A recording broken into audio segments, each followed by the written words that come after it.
Halo semuanya, pada kesempatan kali ini kita akan membahas seputar Journey to the West atau yang biasa kita kenal dengan perjalanan ke barat. Tentunya kita tidak asing lagi dengan karya sastra yang satu ini, dengan tokoh utamanya yang terkenal yaitu Sun Wukong dan perjalanannya dalam melindungi biksu Tong Samcong menuju ke barat bersama dengan dua rekannya yaitu Chut Patkai dan Wu Jing.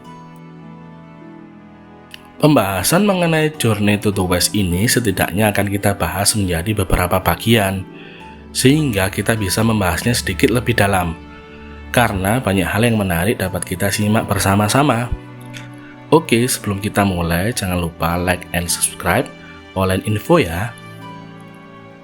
Journey to the West adalah novel Tiongkok yang dicetak pada tahun 1592, serta umumnya dikaitkan dengan Wu Cheng'en sebagai penulis novel tersebut.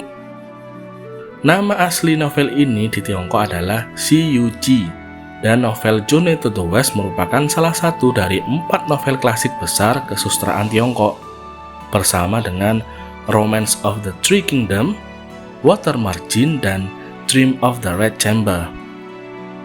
Di negara berbahasa Inggris, novel ini paling dikenal melalui terjemahan singkatnya oleh Arthur Woolley dengan judul Monkey yang diterbitkan pada tahun 1942, dan karya terjemahan dari Woolley ini tetap menjadi salah satu versi novel Journey to the West berbahasa Inggris yang paling banyak dibaca.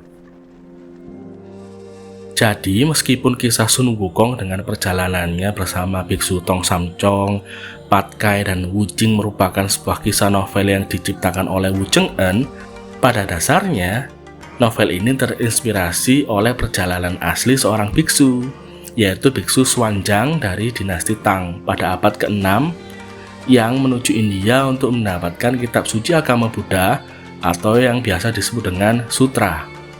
Biksu Xuanzang ini juga terkenal karena kisah perjalanannya di kerajaan Bamiyan atau yang saat ini kita kenal dengan Afghanistan. Dalam catatan perjalanan biksu Xuanzang, ia menyatakan melihat 3 patung Buddha raksasa dengan 2 patung Buddha yang dipahat dari batu di dalam gunung yang dihiasi dengan berbagai batu permata, dan 1 patung Buddha raksasa lainnya yang dilapisi oleh tembaga. Kemudian 1 lagi patung Buddha raksasa yang sedang dalam posisi tidur atau yang biasa disebut dengan Nirwana Buddha. Patung ini masih dalam pencarian arkeolog hingga saat ini dan termasuk dalam salah satu misteri terbesar arkeologi. Oke, lanjut. Kemudian kejadian nyata tersebut digabungkan dengan berbagai mitos, legenda ataupun kisah-kisah yang telah familiar oleh masyarakat pada kala itu menjadi sebuah novel yang legendaris ini. Adapun novel Xi Yu Ji berisikan 100 chapter. Oh iya, pada masa penulisan novel Journey to the West atau Xi Yu Ji ini, Tiongkok telah sangat berkembang sekali dalam sisi perdagangan melalui jalur sutra, sehingga pertukaran barang juga disertai dengan pertukaran mengenai informasi pengetahuan, kesustraan, kebudayaan, maupun mitologi dari berbagai daerah ataupun negara lainnya, sehingga beberapa elemen mitologi maupun kisah rakyat mempengaruhi kisah Journey to the West. Sebagai contoh, pada chapter 53 menceritakan bagaimana biksu Tong Samcong dan Chut Patkai hamil setelah meminum air sungai yang digunakan oleh penduduk kerajaan wanita untuk bereproduksi. Hal ini mirip dengan cerita dan literatur Mahabharata di mana Raja Yuvanasva menjadi hamil setelah meminum air ritual yang dimaksudkan untuk istrinya. Novel Perjalanan ke Barat diketahui memasukkan unsur cerita dari Mahabharata, salah satunya yaitu versi kisah Raja Yuvanasva dari Varna Parva buku ketiga yang kemungkinan mempengaruhi novel Journey to the West. Sebagai tambahan, teks Varna Parva tersebut juga ditemukan pada temuan arkeologis di dalam gua Gizil di kota Xinjiang, serta ditulis pada daun palem dan diperkirakan berasal dari abad kedua. Hal ini menunjukkan bahwa konsep cerita itu mungkin telah hadir di kerajaan tengah selama berabad-abad sebelum novel Perjalanan ke Barat dibuat. Oh iya, Teks pada daun palem tersebut ditulis dalam bahasa Sanskerta dan ditemukan di dalam gua bersamaan dengan seribuan fragmen daun palem lainnya yang berisikan berbagai manuskrip ajaran Hindu dan Buddha. Dan juga sosok Kera Sakti sendiri bisa jadi terinspirasi oleh mitologi di era dinasti Tang pada abad kelima, yaitu kera putih yang memiliki kesaktian tinggi. Beberapa elemen yang dimiliki kera putih ini mirip sekali dengan Sun Wukong, yaitu dapat berbicara, mampu mengalahkan puluhan pasukan yang mengepungnya, juga berumur panjang, dapat terbang, memiliki badan yang tahan serangan, mata yang dapat bersinar, tinggal di area gunung yang indah, dan secara spesifik juga tinggal di dalam gua yang memiliki furnitur batu di dalamnya. Hal ini juga sangat mirip sekali dengan Sun Wukong yang tinggal di Gunung Huaku bersama prajurit monyetnya. Para tokoh dalam Journey to the West. Kisah Journey to the West bermula pada saat Dewi Kuan Im atas instruksi dari Sang Buddha memberikan tugas perjalanan ke barat untuk mendapatkan kitab suci kepada biksu Tong Samcong dan 3 pelindungnya, yaitu berupa murid antara lain Sun Wukong, Chu Patkai, Shao Wuqing, dan bersama dengan seorang pangeran naga yang bertindak sebagai kuda dari biksu Tong Samcong, yaitu kuda naga putih. Karakter Journey to the West adalah kombinasi karakter dari cerita rakyat dan satu karakter berdasarkan individu nyata.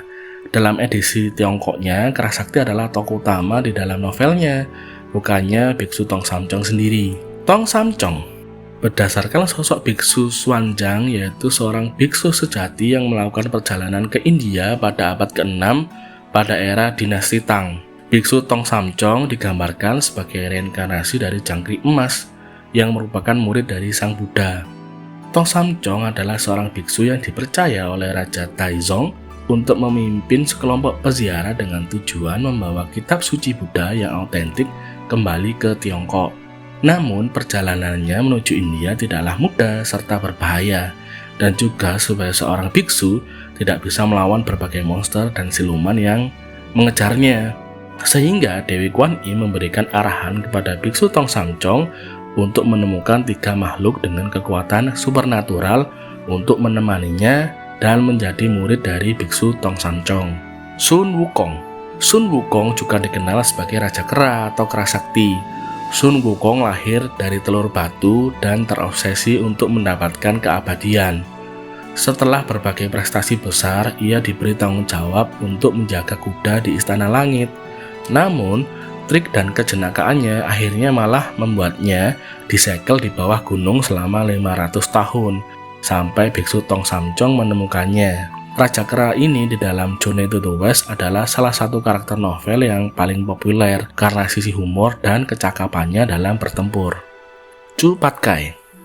Chu Patkai pernah menjadi marsekal kanopi surgawi yang abadi.